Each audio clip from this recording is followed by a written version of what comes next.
Pag pumunta kayo sa lugar na maraming kababalaghan, huwag kayong dederetsyong uwi. Magpagpag muna kayo. Ako nga pala si Nicole. Nasa Baguio kami nito. Nagbabakasyon kami. Kasama ko yung mga pinsan ko at 5 kami nito. Pumunta kami sa famous hotel dito sa Baguio, ang Diplomat Hotel. Isa to sa maraming may kwentong kababalaghan dito. Dahil traffic, inabot kami ng gabi papunta dito. Mga alas 10 na kami ng gabi nakarating. Pagdating namin dito, niwarningan kagad kami ng guard na mag-ingat daw kami.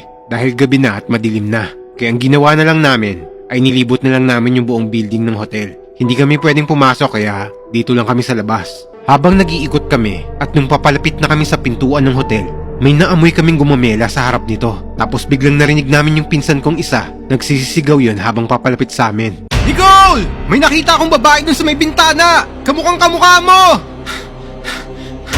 Akala ko nga ikaw eh. Kaso, nasa loob ng hotel. Kaya nagtaka ako. Pagtingin ko ulit dun sa bintana, wala na siya. Nasa likuran kasi namin siya naglalakad. Nahuli siya sa amin.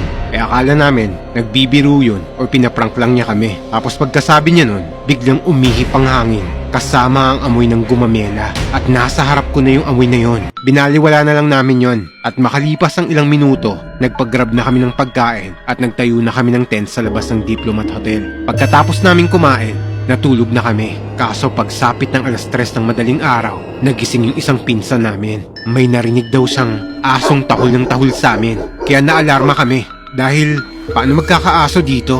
Kaya nagdesisyon na kaming lahat lumabas. Pagkita namin, wala naman. Para makasigurado, inikot namin yung lugar namin. Pero wala kaming nakitang bakas ng aso.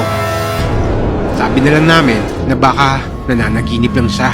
Pero maya-maya, habang nag-iikot kami, may nararamdaman kaming may parang sumusunod sa amin. Pero pag tumitingin kami sa likod namin, wala naman. Kaya bumalik na kami ng tent at tinuloy na namin ang pagtulog namin.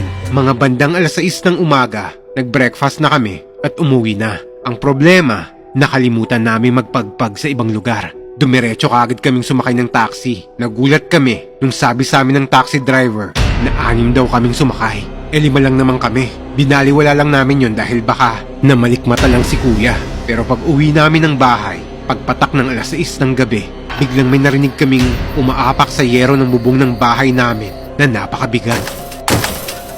Binaliwala lang namin yon hanggang palakas ng palakas. Kaya naisip kong silipin na yun sa may bintana. Paglapit ko sa bintana, bigla akong may nakitang kamay ng tao. Pero kulay itim yun. Nagsisigaw ako sa takot at nagsilapit sila sa akin. Tapos sinabi ko sa kanila na nakakita ako ng kamay ng tao sa may bintana. Pagsilip nila doon, wala namang tao. Sobra yung takot ko ng gabing to. Bigla na lang sinabi ng pinsan ko na mukhang nasundan niya tayo. At mukhang tama yung sinabi ng driver sa atin kanina na 6 daw tayo. At dito na nagsimula ang sunod-sunod na kababalaghan na naranasan namin.